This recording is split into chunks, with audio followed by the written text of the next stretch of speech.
Heart beat scan ఒక్క second లోనే world class 640 slide CT scan ఇప్పుడు మీ విస్టా ఇమేజింగ్ బంజారా హిల్స్ లో. వాళ్ళు స్త్రీని ఓన్లీ ప్రొడక్షన్ మిషన్గా చూస్తూ ఉన్నారు. వాళ్ళు పిల్లల్ని పుట్టించి ఒక యంత్రంలాగా చూస్తూ ఉన్నారు. అంతకుమించి గొప్పగా ఏముంది? వాళ్ళు స్త్రీని గౌరవించిన సందర్భం ఏముంది? భారతదేశంలో హిజాబ్ కట్టుకుంటామంటారు, బుర్కా వేస్తామని చెప్తారు. ఇస్లామిక్ దేశం ఇరాన్లో ఏం పంచాయతీ నడుస్తుంది? ఖొమైనీకి వ్యతిరేకంగా పంచాయతీ ఎక్కడ నడుస్తూ ఉంది? ఏం తీసేస్తున్నారు? ఆడపిల్లలు హిజాబ్ని పబ్లిక్లో ఇప్పుడు వారేస్తున్నారు. మాకు హిజాబ్ వద్దంటున్నారు, బుర్కాలు వద్దంటున్నారు. ఈడనేమో వీళ్ళు కావాలంటున్నారు.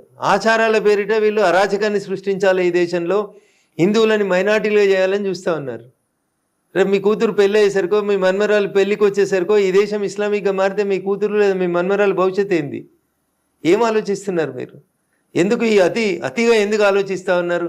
హిందుత్వం గురించి మాట్లాడితే తప్పు, వాళ్ళు అరడజన్ మందిని కన్నా డజన్ మందిని కన్నా వాళ్ళకి ఏం తప్పు లేదు, మనోళ్ళు మాట్లాడొద్దు జనాభా గురించి, మనోళ్ళు మాట్లాడొద్దు పిల్లల గురించి. ఇదేం రూలు?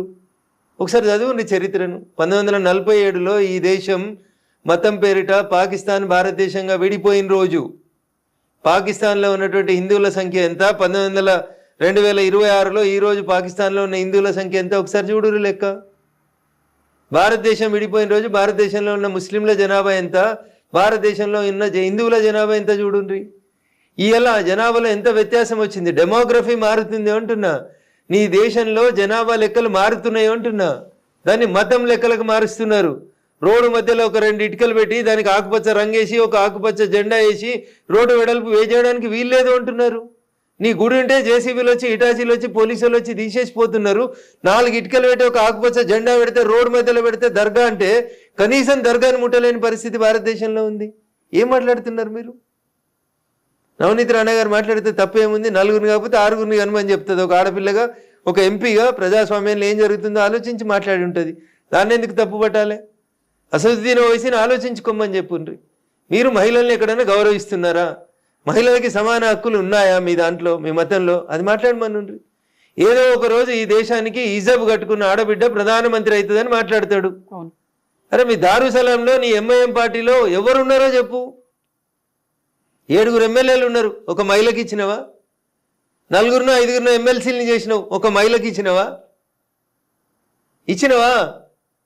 నువ్వు వచ్చి ఎప్పుడో ఒకసారి ఈ దేశంలో హిజాబ్ కట్టుకున్న ఆడపిల్ల ప్రధానమంత్రి అవుతుందంటే దాని అర్థమైంది. కవిత గారు ఎందుకు ఆలోచించవద్దు? హిందువులు ఏం చెప్పదలుచుకున్నాడు ఆయన? అంటే ఈ దేశాన్ని మేము ఇస్లామిక్ దేశంగా మారుస్తున్నాము అని చెప్తున్నాడు. ఆలోచించమని రఘునందన్ అంటున్నాడు. 6గురిని కనుమని అన్నాడు అనుకో Raghunandan. What is wrong in it అంటున్నా. నీ ఆడపిల్లల్ని కాపాడుకోవడానికి, నీ మతాన్ని కాపాడుకోవడానికి, ఈ దేశ అస్తిత్వాన్ని కాపాడుకోవడం కోసం కనాల్సిన సందర్భం వస్తే కనుమని చెప్తాం. దాన్ని తప్పుకోటే అధికారం ఎవరికి ఉంటుంది? ఒక ప్రధానమంత్రి అయితే ఇస్లామిక్ కంట్రీ అంటున్నారు. అదే ప్రెసిడెంట్స్ కూడా మన దగ్గర ఉన్నారు కదా. కలాం కూడా ఆయన ప్రెసిడెంట్ అయ్యాడు కదా. భారత ప్రజాస్వామ్య దేశంలో ప్రెసిడెంట్ గారి పాత్ర ఏంది, ప్రధానమంత్రి గారి పాత్ర ఏంది కవితకు తెలియదని నేను అనుకోవట్లేదు. మీరు అట్లా మాట్లాడడం తప్పు. దేనికి ఉండాల్సినటువంటి గౌరవం దానికి ఉంటుంది. రాష్ట్రపతికి ఉండాల్సినటువంటి గౌరవం రాష్ట్రపతికి ఉంటుంది. కానీ in a democratic country like India prime minister is the key post. అంటే ఏం చెప్పదలుచుకున్నాడు ఆయన? అసదుద్దీన్ ఓవైసీ ఏం మెసేజ్ ఇవ్వదలుచుకున్నాడు? ఎందుకు అర్థమైతే లేదు మీలాంటి మేధావులకి? ఏం చెప్తున్నాడు ఆయన? ఏం చెప్తున్నాడు? ఒక ముస్లిం మహిళ ఈ దేశానికి ప్రధానమంత్రి అవుతుంది కావద్దని నేను అంటలేను. అంటే అందులో కూడా ప్రోగ్రెసివ్నెస్ కనిపిస్తుంది. ఏం ప్రోగ్రెసివ్నెస్? ఎంఐఎం పార్టీకి మహిళను అధ్యక్షులు వేస్తే ప్రోగ్రెసివ్నెస్. అది హైదరాబాద్ ఎంపీ మహిళను పోటీ చేపిస్తే ప్రోగ్రెసివ్నెస్. నీ పార్టీలో ఉన్న 7 ఎమ్మెల్యేలలో సగం మంది ఎమ్మెల్యేలు మహిళలు ఉంటే ప్రోగ్రెసివ్ థాట్. నీవు నామినేట్ చేసినటువంటి 4 ఎమ్మెల్సీలలో 2 ఎమ్మెల్సీలు మహిళలు ఉంటే అది ప్రోగ్రెసివ్ థాట్. కానీ నువ్వు ఏం రెచ్చగొట్టగలుగుతున్నావు? నీ పార్టీలో ఎవరు మహిళలు ముందుకు రారు. కానీ ఈ దేశానికి ఒక ముస్లిం, ఒక హిజాబ్ కట్టుకున్న మహిళ ప్రధానమంత్రి కావాలని నేను కోరుకుంటున్నా, అవుతుంది భవిష్యత్తులో అని చెప్తున్నావు. అంటే నువ్వు దేన్ని ప్రోత్సహిస్తున్నావు? దేన్ని ఎంకరేజ్ చేస్తున్నావు? మీ జనాభాను పెంచమని మీ వాళ్ళకి చెప్పకనే చెప్తున్నావు కదా. అకల్మన్కు ఇషారా బస్ కదా. ఈ మాత్రం కూడా హిందూ బంధువులు ఎందుకు అర్థం చేసుకోవద్దు? అప్పుడు మాట్లాడతారు. నవనీత్ రాణా మాట్లాడినా, రఘునందన్ మాట్లాడినా, రేపు ఇంకొకరు మాట్లాడినా బరాబర్ మాట్లాడతాం. నీ డెమోగ్రఫీని మారుస్తున్నారు వాళ్ళు. కొన్ని ఇప్పుడు వెస్ట్ బెంగాల్ పంచాయతీ అంతే ఏంది? మొత్తం బంగ్లాదేశ్ ముస్లింలని, రోహింగ్యాలని, మయన్మార్లో ఇస్లామిక్ దేశాలలో తన్నెలగొడుతున్నారు వాళ్ళని. బంగ్లాదేశ్లో రోహింగ్యాలు ఉండరు. బంగ్లాదేశ్లో ముస్లింలకు ఉండడానికి సవలతులు లేవు. వాళ్ళకి సవలతులు ఏడున్నాయి? భారతదేశంలో ఉన్నాయి. వెస్ట్ బెంగాల్కి వచ్చి ఆ మమతా బెనర్జీ గారు ఆధార్ కార్డు ఇస్తారు, అది తీసుకొని వచ్చి హైదరాబాద్లో పనిచేస్తారు. హైదరాబాద్లో రోహింగ్యాల కాలనీ వస్తుంది. కాంగ్రెస్ ముఖ్యమంత్రి వీఆర్ సెక్యులర్ అంటాడు. కాంగ్రెస్ ముఖ్యమంత్రి జూబ్లీ హిల్స్ ఎలక్షన్స్ అప్పుడు ఒక అడుగు ముందుకేసి కాంగ్రెస్ అంటే ముస్లిమ్స్, ముస్లిమ్స్ అంటే కాంగ్రెస్ అంటాడు. కరెక్ట్ చెప్పిండు రేవంత్ రెడ్డి గారు, ప్రత్యక్షంగా చెప్పినా పరోక్షంగా చెప్పినా. ఇందిరమ్మ భర్త ఫిరోజ్ గాంధీ గారు వాళ్ళకంటే ముందు మాదంతా ముస్లిం మతం, మేమంతా అదే జాతి వాళ్ళం, మా నాయకులంతా ముస్లింలే అని చెప్పకనే చెప్పిండు. అర్థం కావాల్సింది హిందువులకి, ఆలోచించాల్సింది హిందూ సమాజం. 70% నువ్వు తగ్గి 20% వాళ్ళు వస్తేనే ఇన్ని అరాచకాలు జరుగుతున్నాయి ఈ దేశంలో. బీహార్లో కిషన్గంజ్లో ల్యాండ్ మాఫియా ఇచ్చి హిందూ భార్యాభర్తల్ని కోసేసి భూములు ఆక్రమించుకొని పోతున్నారు. ఇవేవి మన మీడియా కనబడాయి, ఏవి మాట్లాడితే సెక్యులరిజం, మాట్లాడితే మత సామరస్యం, బొంద సామరస్యం. రేపు బొంద పెడతానికి జాగలు కూడా ఉండేవి మీకు. ఉంటే గింటే మా తర్వాత తరానికి ఏమైనా ఉంటుండొచ్చు. ఇప్పుడు కూడా హిందువులు కోలుకోకపోతే, మేలుకోకపోతే, వాళ్ళ అరాచకాలు ఇట్లే కంటిన్యూ చేయనిస్తే ఇంకా మనం హిందువులు మైనార్టీలు అయితే ఈ దేశంలో ఈ దేశ చరిత్ర కష్టమవుతుంది, ప్రపంచంలో హిందుత్వానికి కష్టం వస్తుంది. కాబట్టి కొందరు మాట్లాడుతున్నారు, దాన్ని పాజిటివ్ అర్థం చేసుకోండి. నెగటివ్ ఎందుకు తీసుకుంటారు? బరాబర్ మాట్లాడతారు, తప్పకుండా మాట్లాడతారు. మాట్లాడాల్సిన సందర్భం వచ్చినప్పుడు మాట్లాడతారు. నా మతాన్ని మాట్లాడుకోవాలన్న రోజు, నా మతాన్ని కాపాడుకోవాలనుకున్న రోజు బరాబర్ అందరం మాట్లాడతారు.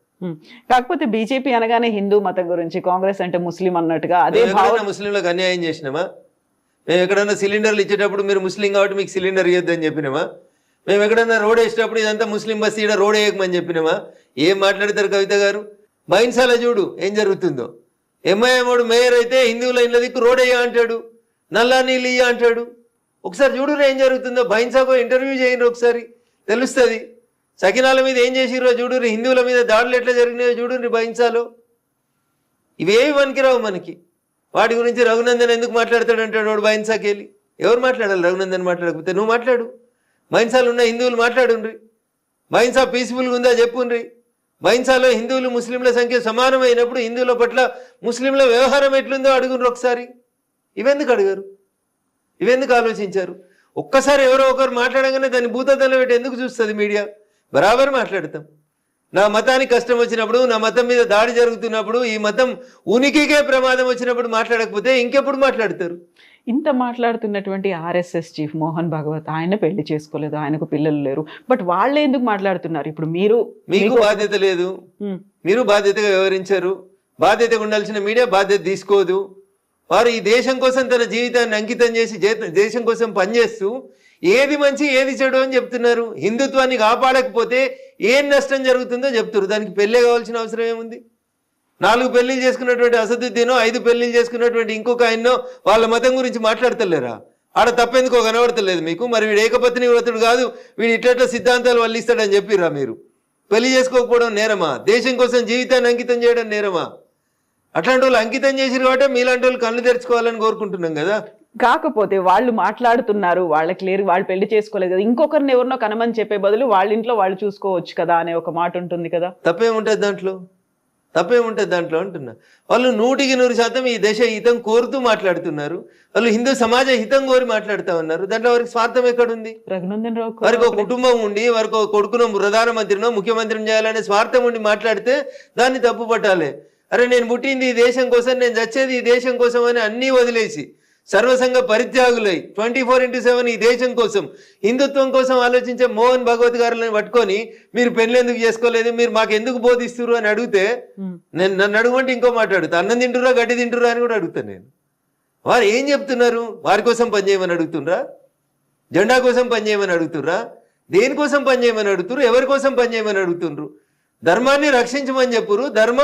ఆ ధర్మం ప్రపంచానికి అవసరం అని చెప్తున్నారు. దాంట్లో తప్పేం కనబడింది మీకు కూడా ఒకరే. సో నేను తెలియక చేసిన పొరపాటు, అది సరిదిద్దుకోవడానికి అవకాశం వచ్చింది కాబట్టి నా కూతురికి చెప్పిన, 3 గాను 4 గాను బిడ్డ. ఇప్పుడు 2 ఆడపిల్లలు, ఆ తర్వాత ఇంకిద్దరినైనా కానీ తల్లి అని చెప్పినాను. నష్టమేం లేదు అని చెప్పినాను. What is wrong in it? నేను పొరపాటు చేసినాను, నాకు తెలియక చేసినాను, నేను సరిదిద్దుకుంటున్నాను. That's great. Ya, what is she saying? ఏమంటున్నారు మీ అమ్మాయి? ఓకే అన్నది, దాని తప్పేముంది, చేస్తా డాడీ అన్నది. Okay, that's great. Best wishes to her. Thank you. So ఇప్పుడు మనం కొంచెం ఈ హిందువుల దగ్గర నుంచి పక్కకు వచ్చేస్తే, గాదే ఎన్ఐఏ అరెస్ట్ చేసిన తర్వాత వచ్చినటువంటి రాజ్యం పెట్టినటువంటి కష్టంలో భాగంగా ఇప్పుడు ఆయనకు బెయిల్ రావట్లేదు. ఒక అనాథలకి ఆయన అమ్మా నాన్నగా ఉండి సేవలు చేస్తున్నారు. ఇప్పుడు రీసెంట్గా వాళ్ళ మదర్ కూడా చనిపోయారు నిన్న సాయంత్రం. సో ఆయన రిలీజ్ చేస్తారా చెయ్యరా? రాజ్యమే చంపింది వాళ్ళ అమ్మని అనేటువంటి కామెంట్స్. ఎక్కువ ఫ్రీడమ్ ఆఫ్ స్పీచ్ ఇస్తే ఎక్కువ మాట్లాడనిస్తే ఇవే మాట్లాడతారు. ఓకేనా తల్లి? ఇంతకంటే ఎక్కువ దాని గురించి నేను మాట్లాడాల్సిందే ఏం లేదు. సోషల్ మీడియాలో వచ్చింది, నేను మిమ్మల్ని అడుగుతున్నాను. పోలీసు వాళ్ళని చంపిన రోజు రాజ్యం లేదా? ఎవడిచ్చింది నీకు అధికారం? ఏ డెమోక్రసీ ఇచ్చింది? పోలీసు వాళ్ళని చంపే అధికారం నీకెక్కడిది? నువ్వు మంచిగా ఉండాలి కానీ నీ పక్కింటోడు తుపాకీ పట్టుకొని పోవాలనే ఉద్బోధన నువ్వెట్లా చేస్తావు? మోహన్ భాగవత్ గారు అది చేస్తలేరు కదా. ఆయనే దేశం కోసమే పనిచేస్తుండు, మనల్ని దేశం కోసమే పనిచేయమని అడుగుతున్నారు. వీళ్ళేం చేస్తారు? వీళ్ళు సమాజంలో పెద్ద మనుషులం, పేరున్నోళ్ళమని పేరు తెచ్చుకోవాలి, వీళ్ళు మాత్రం పక్కింటోళ్ళ పిల్లల్ని జడగొట్టి తుపాకీ పట్టుకోమని జడగొట్టాలి. ఇదా మీరు చెప్పేది? దానికి రాజ్యమో హింస చేసిందా? ఏ రాజ్యం గురించి మాట్లాడుతురు? ఏ రాజ్యాంగం గురించి మాట్లాడుతురు? అంబేద్కర్ గారు రాసిన రాజ్యాంగం మిమ్మల్ని తుపాకీ పట్టుకోమనేదా? అంబేద్కర్ గారు రాసిన రాజ్యాంగం ప్రజల చేత ఎన్నుకోబడినటువంటి ప్రభుత్వాన్ని కూలదోయమని చెప్పిందా? అది ప్రజాస్వామ్యం కాదా? మీరు అంబేద్కర్ గారి కంటే ఎక్కువ ఆలోచిస్తారా? మీకు అంత తెలుసా డెమోక్రసీ? మీరు అంత చదివిరా భారత రాజ్యాంగాన్ని? ఏది పడితే అది మాట్లాడడం ఫ్యాషన్ అయిపోయింది రిపోర్టర్ మిత్రులందరికీ. ఏం చెప్పింది? రాజ్యం హింస చేసిందా? ఇప్పుడు నేను మిమ్మల్ని కత్తిపెట్టి పొడుస్తుంటే మీరు నన్ను పొడవరా? కత్తిపెట్టి పొడుస్తుంటే సంపేరే నిల్చుంటారా? ఏం మరి నేనైతే నిల్చు. బట్ పవర్ ని మిస్యూజ్ చేస్తున్నారు అనే మాట మీకేం తెలుసు పవర్ గురించి? వాళ్ళ జైలుకు పోతున్నటువంటి పెద్ద మనుషుల్ని ఏం పని చేయమని చెప్పింది సమాజం, ఏం పని చేయమని చెప్పింది రాజ్యాంగం, వాళ్ళు ఏం చేస్తారో మీకు ఏం తెలుసు? ఏం తెలుసు అంటున్నా? ఏం తెలుసు అని మాట్లాడుతున్నారు మీరు? ఎవరి గురించి తెలుసు మీకు? చనిపోయిన ప్రొఫెసర్ గురించి తెలుసా? బతుకున్న ఇన్నయ్య గారి గురించి తెలుసా? ఎవరి గురించి తెలుసు మీకు? ఏం తెలుసు మీకు? ఏం తెలుసు చెప్పుర్రి? వాళ్ళు ఏం పని చేసిరో చెప్పుర్రి. ఏం తెలియకుండా ఏదో మీదికి చూసుకొని వచ్చి మాట్లాడితే ఎట్లా? ఒకసారి డీప్గా పోయి చూడుండ్రి. వాళ్ళు పుట్టింది ఎక్కడ, పెరిగింది ఎక్కడ, వాళ్ళు ఏం చేసిరు, వాళ్ళ జీవితకాలంలో ఏం జరిగింది ఒకసారి గమనించుండ్రి. ఏం తెలుసు అని మాట్లాడతారు? భారత రాజ్యాంగాన్ని గౌరవించిన వాళ్ళని రాజ్యాంగం ఎట్లా గౌరవిస్తుంది? భారత రాజ్యాంగం మీద విశ్వాసం లేదు, ప్రజల చేత ఎన్నుకోబడిన ప్రభుత్వం మీద విశ్వాసం లేదు, మేము ప్రభుత్వాన్ని కూలదోస్తాం, ప్రభుత్వం మీద తుపాకులు పట్టుకొని యుద్ధం చేస్తాం అంటే ఏం చేయాలి ప్రభుత్వం? ఏం చేయాలి ప్రభుత్వం? ఏం చెప్పారు అంబేద్కర్ గారు? 5 ఏళ్ళకు ఒకసారి ఓటేయమన్నారు. మీ ఓటుకి ఎంత విలువ ఉందో నా ఓటుకు అంతే విలువ ఉంది అన్నారు. ధనవంతుని ఓటుకు అంతే విలువ ఇచ్చిర్రు, బలహీనుని ఓటుకు అంతే విలువ ఇచ్చిర్రు, ఆడబిడ్డల ఓటుకు అంతే విలువ ఇచ్చిర్రు, మగవాళ్ళ బిడ్డ ఓటుకు అంతే ఇచ్చిర్రు. ఆ డెమోక్రటిక్ వేలో ఎన్నుకోబడినటువంటి భారత ప్రభుత్వాన్ని ఎవరో 4 లేదా 40 మంది లేదా 4000 మంది తుపాకులు కట్టుకొని కూలగొడతాం, కాల్ చేస్తాం, పడగొడతాం, అమాయకులందరినీ చంపేస్తామంటే చూస్తూ కూర్చోవడానికి రాజ్యం ఎట్లంటారు? రాజ్యం డ్యూటీ చేయాల్సిందే కదా. భారత రాజ్యాంగం ఏం చెప్తుంది? ప్రజల చేత ప్రజల కొరకు ప్రజలే ఎన్నుకున్నటువంటి ప్రభుత్వం ప్రజల్ని కాల్ చేస్తుంటే ఏం చేయాలి? కాల్ చేస్తుంటే చూస్తూ కూర్చోవాలా? ఏంది రాజ్యం బాధ్యత? ఏంది? మీకు ప్రొటెక్షన్ ఇచ్చుడు కాదా? మిమ్మల్ని ఇట్లా మాట్లాడిస్తుంది అంటే ప్రభుత్వమే కదా మీకు రక్షణ ఇస్తుంది కాదా? భారత ప్రజాస్వామ్యానికి వ్యతిరేకంగా మాట్లాడుతున్న వాళ్ళని, హింసని ప్రేరేపిస్తున్న వాళ్ళని, నేను మంచిగా ఉండాలి కానీ పక్కింటోడు తుపాకీ పట్టుకోవాలని కోరుకునేటోళ్ళని ఖచ్చితంగా రాజ్యం శిక్షిస్తుంది. సో ఇప్పుడు అందులో మీరున్నా, ఎవరున్నా, ఎల్లయ్యున్నా, మల్లయ్యున్నా శిక్షించబడతారు. జనజీవన స్రవంతిలోకి వచ్చారు. ఆ తర్వాత 100కు పైగా పిల్లలకి ఆయన ఒక ఆశ్రమం కట్టించి చేస్తున్నారు. ఒక సేవలు చేస్తున్నటువంటి ఒక పర్సన్ ని తీసుకెళ్లిపోయారు. So I don't want to comment anything more than this. Okay, మీకేం తెలియదు కాబట్టి మీరు అట్లా మాట్లాడుతున్నారు. మాకు తెలుసు కాబట్టి మేము మాట్లాడదు కాబట్టి మాట్లాడతలేదు. ప్రభుత్వం తన పని తాను చేసుకోబోతుంది. ప్రస్తుతం వారి కేసు కోర్టు ముందు ఉంది. నేను ఇంతకంటే ఎక్కువ మాట్లాడలేదు. సో ఫోన్ ట్యాపింగ్ కేసు కూడా ఇప్పుడు మళ్ళీ కేసు సుప్రీంకోర్టు దగ్గరే ఉంది. ఆయనకు బెయిల్ ఇవ్వాలా వద్దా అనేది ఇప్పుడు ప్రభాకర్ రావు సిఐబి మాజీ చీఫ్ ఆయన దగ్గర ఏమవుతుంది అనుకుంటున్నారు ఈ కేసుల్లో? జడ్జి గారు ఏం చెప్తే జరుగుతుంది. Not that bail case, overall గా ఏం జరగబోతుంది? ఫోన్ ట్యాప్ ఏం జరగదు, ఇలాగే స్టేటస్ కో అట్లనే ఉంటుందా? సినిమాలు నడిచినట్టు పుష్ప 1, పుష్ప 2, పుష్ప 3 నడిచినట్టు, లేకపోతే కోడలు దిద్దిన సంసారం, అత్త దిద్దిన సంసారం అని తెలుగు సీరియల్ టీవీలలో నడిచినట్టు, అట్లా పేపర్ వాళ్ళకి వార్తలు అయినప్పుడు ఒక బ్రేకింగ్ అన్నట్టు, ప్లేట్ బ్రేకింగ్. రఘునందన్ రావుకి నోటీసులు ఇచ్చిన సిట్ అంతే. ఇంకా ఏమైనా జరిగేది ఉంటే 2 ఏళ్ళకెళ్ళి ఎందుకు జరగలేదు? బువ్వ ఉడికిందా లేదా 2 మెతుకులు చూస్తే తెలుస్తుంది. ఈ ప్రభుత్వం ఏం చేస్తుందా చేయదా అనేది గరణి పడుతుంది కదా. 2 ఏళ్ళకెళ్ళి దిగుతూనే ఉన్నారు కదా. 1వ సిట్టు, 2వ సిట్టు, 3వ సిట్టు, 4వ సిట్టు, ప్రభుత్వం పోతుంది, అయిపోతుంది. ఇంకో 3 ఏళ్ళ పడేది ఇట్లనే కంటిన్యూ అవుతుంది. అంతకంటే గొప్పగా ఏమవుతుందని మీరు కలగంటారు చెప్పురు. నేను చెప్తా, ఏం చేయగలుగుతారు వాళ్ళు? ఏం చేయలేరు. ఎందుకంటే ఇప్పుడు వాళ్ళు కూడా ట్యాపింగ్ చేస్తారు కాబట్టి. మీది అవుతుందా? అవుతుంది, డెఫినెట్గా అవుతుంది. నా ఫోన్ ట్యాప్ కదని మీరు ఎందుకు అనుకుంటారు? అప్పుడు వాళ్ళు చేసిరు, ఇప్పుడు వీళ్ళు చేస్తున్నారు. కాకుండా మీరు ఇప్పుడు బీజేపీ ఎంపీగా ఉన్నారు, రాష్ట్ర ప్రభుత్వం అయితే ఏమవుతుంది? అప్పుడు బీజేపీ రాష్ట్ర అధ్యక్షుడు ఉన్న బండి సంజయ్ ఫోన్ ట్యాప్ చేయలేదా? కిషన్ రెడ్డి గారు ఫోన్ ట్యాప్ చేస్తలేరా? చేస్తూనే ఉంటారు అంతే. వాళ్ళకి నచ్చకపోతే అది ఒక రకమైనటువంటి ఇది అన్నట్టు పోలీసులు చేసేటువంటి ఒక డ్యూటీ అది అంతే. సో మరి మీరెందుకు కంప్లైంట్ చేయలేదు, లేకుంటే దానికి సంబంధించి మీరు ఎందుకు అందరికంటే ముందు మాట్లాడింది నేనే. No, ఇప్పుడు మీద అవుతోంది, ఏం ఇప్పుడు మాట్లాడతారు? కూడా అవుతోంది ఏం అనేది. చేస్తలేమో అంటారు, చేస్తలేమో అని చెప్తారు అంతే. ఏం చేస్తారు ఇంకా అంతకంటే. అప్పుడు పాత ప్రభుత్వం అదే చెప్పింది, ఇప్పుడు ఈ ప్రభుత్వం కూడా అదే చెప్తుంది. దాంట్లో తేడా ఏముంటది? ఏముండదు. సో ఈ కేసులు ఇవన్నీ ఎప్పుడు బయటకు వస్తాయి మరి? ఇప్పుడు జరిగేటువంటి ఏం విషయాలు, రావు. ఫోన్ ఏం ట్యాపింగ్ బయటకు వస్తాయి అనుకుంటారు మీరు? ఏం జరగదా? ఏం బయటికి రావు, ఎవరిని ఉరిదీయరు అంతే. వాళ్ళు వీళ్ళని తిడతారు, వీళ్ళు వాళ్ళని తిడతారు, వాడు కొట్టినట్టు చేస్తాడు, వీడు ఏడిచినట్టు చేస్తాడు. అంతకుమించి వాళ్ళిద్దరు ఏం చేసేది ఉండదు. కాంగ్రెస్ టీఆర్ఎస్ రెండు తోడు దొంగలే, ఏం చేయలేరు వాళ్ళు, ఏం చేయరు. ఏమన్నా చేస్తే మేము అధికారంలోకి వచ్చినాక చేస్తాం, వాళ్ళని ఇద్దరిని మడతేస్తాం, మేమే ఇస్తాం. కేవలం రాజకీయంగా టైం పాస్ అంతేనా? ఇప్పుడు టీఆర్ఎస్ చేసిందంటే ఇప్పుడు కాంగ్రెస్ చేస్తుందని. వేరే పార్టీలలో ఉన్నటువంటి రాజకీయ నాయకుల్ని వేధించేందుకు వాడుకునేటువంటి ఒక వెపన్ అది, అంతకుమించి వాళ్ళు చేసేది ఏమన్నా. So Congress party 2 years complete చేసుకుంది ఇక్కడ గవర్నమెంట్ని, రేవంత్ సర్కార్. ఏమనిపించింది ఈ 2 ఏళ్ల పాలన మీకు?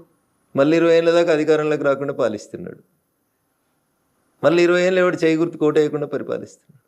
మళ్ళీ నెక్స్ట్ కూడా మేమే వస్తాము అనేటువంటి మాటను బహిరంగ సభల్లో ఆయనే చెప్తున్నారు. అట్లా చెప్పకపోతే ఏం చెప్తారు? రేపే మా ప్రభుత్వం పడిపోతుంది అని చెప్తారా? అట్లా చెప్తే ఈ 3 ఏళ్ళు కూడా నడవదు కదా సంసారం.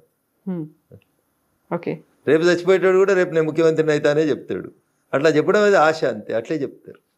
అంతేగాని రేపు మేము మళ్ళీ అధికారంలోకి రామని చెప్పిండి అనుకోరు రేవంత్ రెడ్డి గారు, ఈ 3 ఏళ్ళు గవర్నమెంట్ నడుస్తుందా? చెప్పు, నడవనియరు. అందుకని అట్లే చెప్పాలి. ఆ కుర్చీలో మీరు కూర్చుంటే కూడా అదే చెప్తారు. ఇంకో గంట అయితే పదవి వీకేస్తారంటే కూడా నేనే ముఖ్యమంత్రిని అని చెప్తారు. కర్ణాటక చెప్తలేరు, సిద్ధరామయ్యను శివకుమార్.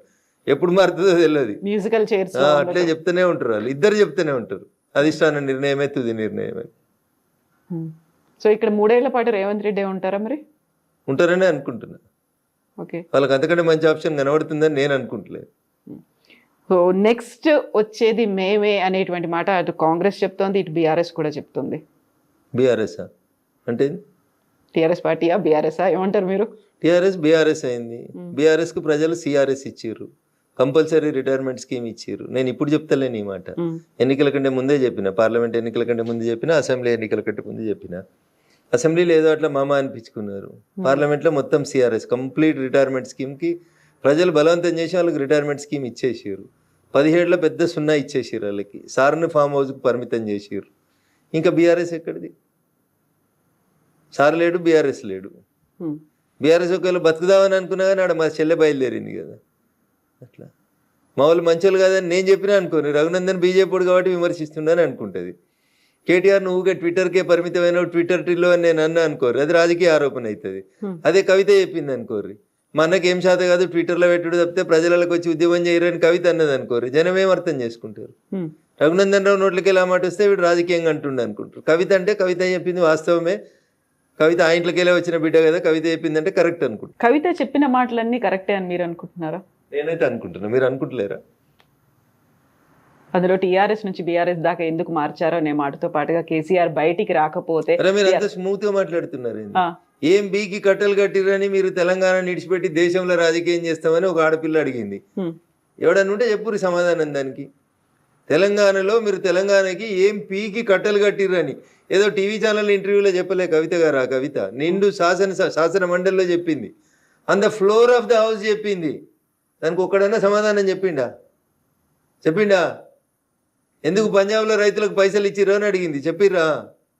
తెలంగాణలో రైతులు చచ్చిపోతే ఏం చేసిరో అని అడిగింది, తెలంగాణ ఉద్యమకారులకు ఏమి ఇచ్చిరో అని అడిగింది. సరిపోదా సమాధానం? మూతోడు ప్రశ్నలు అడుగుతుంది కదా. శంకరమ్మ అనేటువంటి మలిదశ తెలంగాణ ఉద్యమాన్ని మలుపు తిప్పినటువంటి సోదరుడు శ్రీకాంతాచారి తల్లిని టీఆర్ఎస్ ఎలియాస్ బీఆర్ఎస్ ఎట్లా వంచింది కవిత అంటే, ఇక్కడ గన్ పార్క్లో నిలబెట్టి కాల్ చేయాలి వాళ్ళని, 2 గన్మెన్లను పంపించి. రేపు అమరవీరుల స్తూపం సెక్రటరేట్ ముంగట కట్టిన అమరవీరుల స్తూపం ఓపెనింగ్ ఉంటే ఎంత చిల్లరగాళ్ళు అంటే, మళ్ళీ చెప్తున్నా, ఎంత చిల్లరగాళ్ళు అంటే ఆ పదం కూడా వాళ్ళకి చిల్లరనే, ఇంకా అది చాలా ఎక్కువ వాళ్ళకి. ఆమెను ఎమ్మెల్సీ చేస్తున్నామని టీవీలలో బ్రేకింగ్ న్యూస్లు నడిపించి, ఆమెకి 2 గన్మెన్లను పంపించి అమరవీరుల స్తూపం ఓపెన్ చేసినాక ఆమెకి ఎమ్మెల్సీ ఇవ్వలేదు. ఇంతకంటే నీతి మాలినటువంటి పార్టీ ఏమైనా ఉంటుందా చెప్పుండ్రి?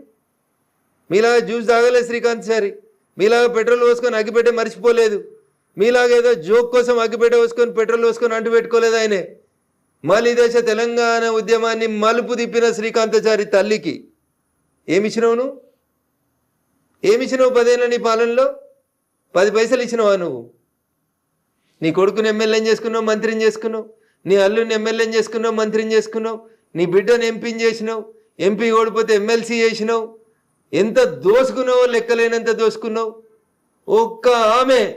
ఒక్క తల్లి తన కడుపు కోత మాలిదశ తెలంగాణ ఉద్యమాన్ని మలుపు తిప్పిన శ్రీకాంతాచారి తల్లికి నీ 10 ఏళ్ళ టెన్యూర్లో ఎమ్మెల్సీ పదవి ఇవ్వడం చేత కానీ మిమ్మల్ని ఏమనాలే? ఇట్టిట కొట్టుకునేటోళ్ళు అనాలి మిమ్మల్ని.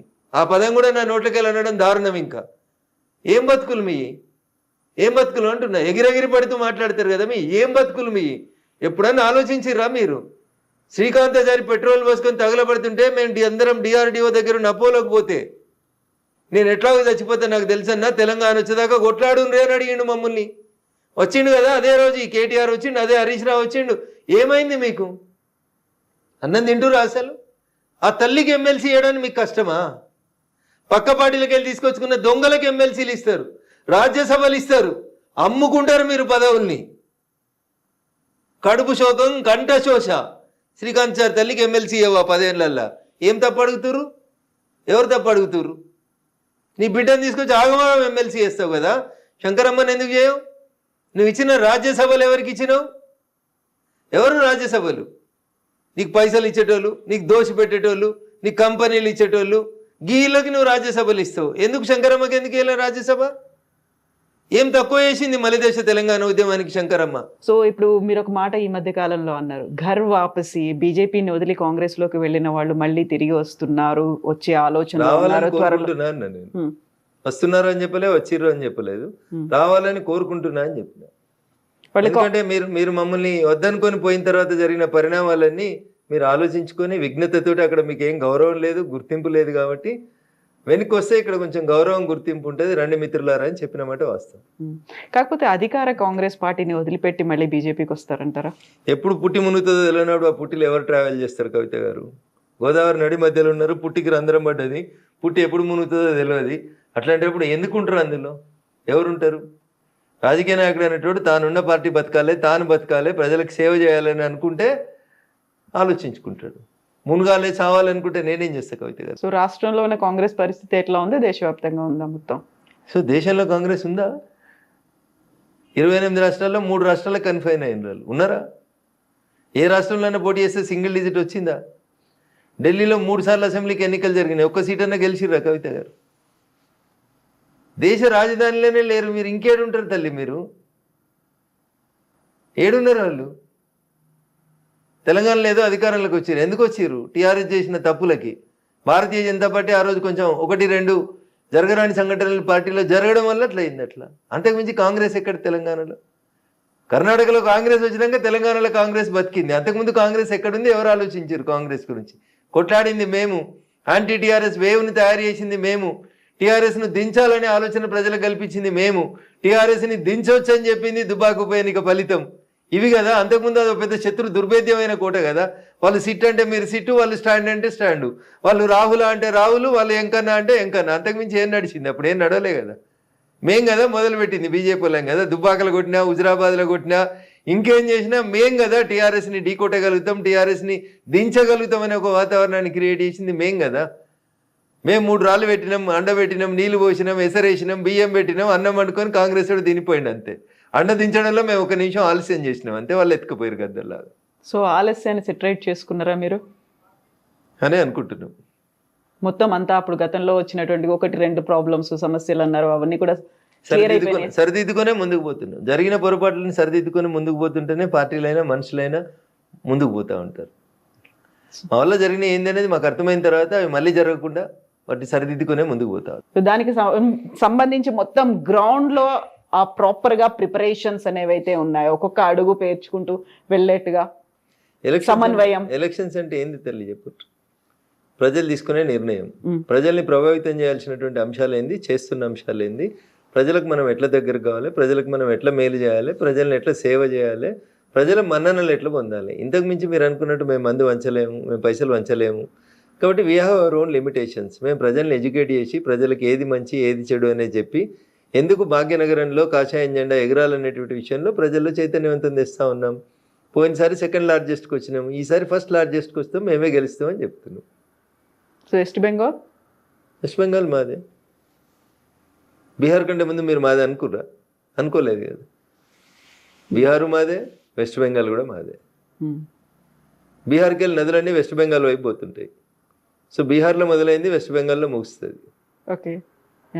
సో స్పెషల్ ఇంటెన్సివ్ రివిజన్ మీద విపరీతమైనటువంటి కామెంట్లు వస్తున్నాయి, వ్యతిరేకత వస్తుంది, భిన్నమైనటువంటి అభిప్రాయాలు, విమర్శలు ఇవన్నీ కూడా ఉన్నాయి కదా. థర్డ్ ఫేజ్ తెలంగాణలోనే ఉండబోతోంది అనేది ఎలక్షన్ కమిషన్ అనౌన్స్ చేసింది. ఇక్కడ ఎన్ని బోగస్ ఓట్లు ఉన్నాయని మీరు అనుకుంటున్నారు?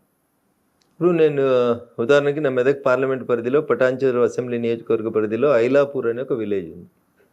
This is an open challenge to the media.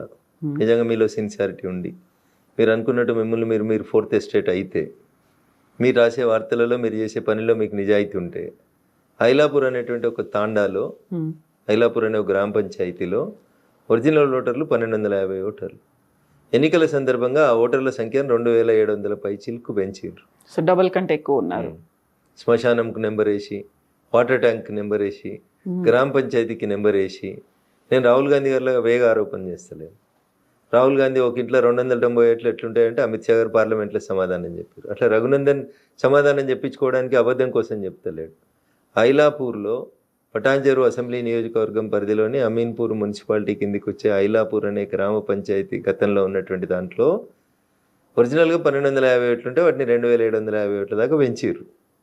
ఇవన్నీ బోగస్ ఓట్లని అప్పుడున్నటువంటి సర్పంచ్ గారు, ఎంపీ ఎన్నికల కంటే ముందు నేను, జిల్లా కలెక్టర్ గారు, అంటే తహసీల్దార్ గారు, ఆర్డీఓ గారు, జిల్లా కలెక్టర్ గారు, ఆఖరికి రాష్ట్ర ఎన్నికల కమిషన్ కూడా కంప్లైంట్ ఇచ్చినాం కవిత గారు.